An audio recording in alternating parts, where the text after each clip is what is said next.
we are online on Facebook, and let's wait for YouTube to go live, and we are live on YouTube. Hi guys, this is Donnie Raus, and this is your episode of Waking Up with Raus. Let me adjust that screen a little more.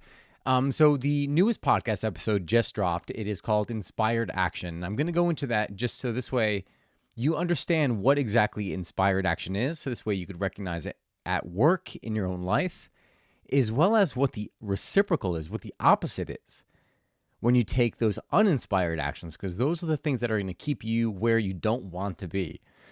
So inspired action, what is it?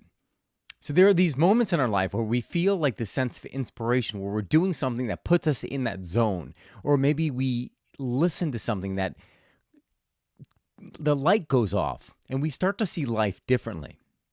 So these are the moments where you might get an impulse to take a new type of action or to pursue something that you wanted but haven't had the courage to do before.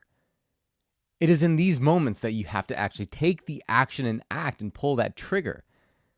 Because once this fade, what happens? What happens is you go back to that mode of scarcity, you go back to that mode of fear. And then what kind of action do you think you take when you're in that mode? Not if whatever action you do take, I guarantee you it's not going to be aligned with what you want.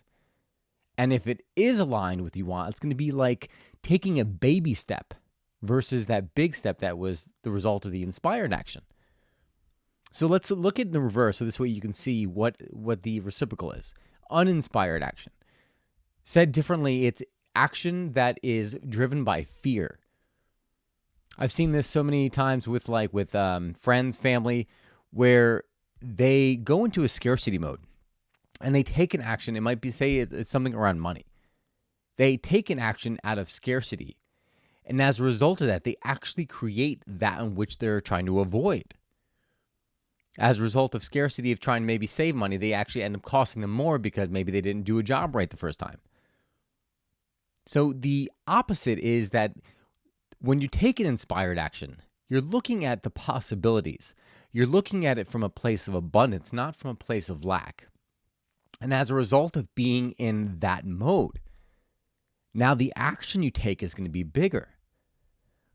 Think of it in your own life. Like, think of a time where you took an inspired action and all of a sudden it put you on a new trajectory.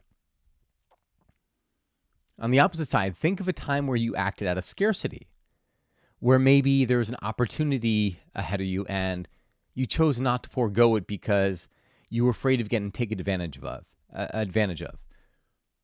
When it might have been in your head, and if these things come up frequently and you're like, well, I don't want to be taken advantage of, then it has nothing to do with the situation, but everything to do with your mindset.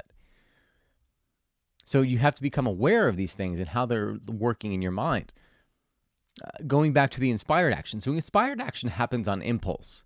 Inspired action is you're feeling in a great mode, and that's when like the universe, God, whatever you believe in, sends you that zap. It's like, okay, here you go. Act on it now. You're ready to receive it. And that's when you have to act.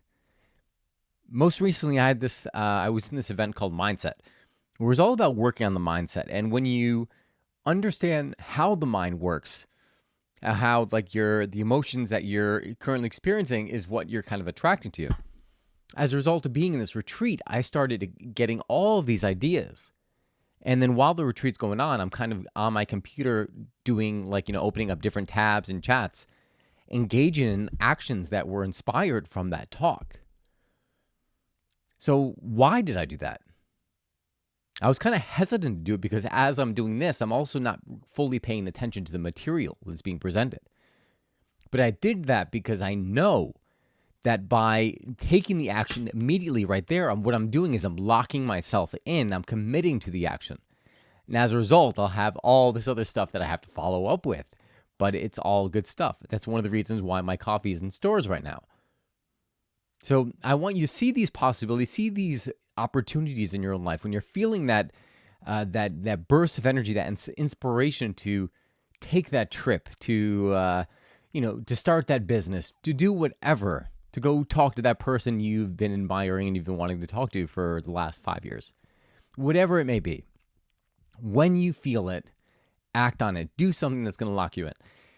That is it, guys. I hope you enjoyed this episode of Wake Up with Rouse. Again, the episode is called Inspired Action. Check it out on my podcast. It's called One Life Podcast with Donnie Raus. Again, One Life Podcast with Donnie, DonnyRaus, Rouse.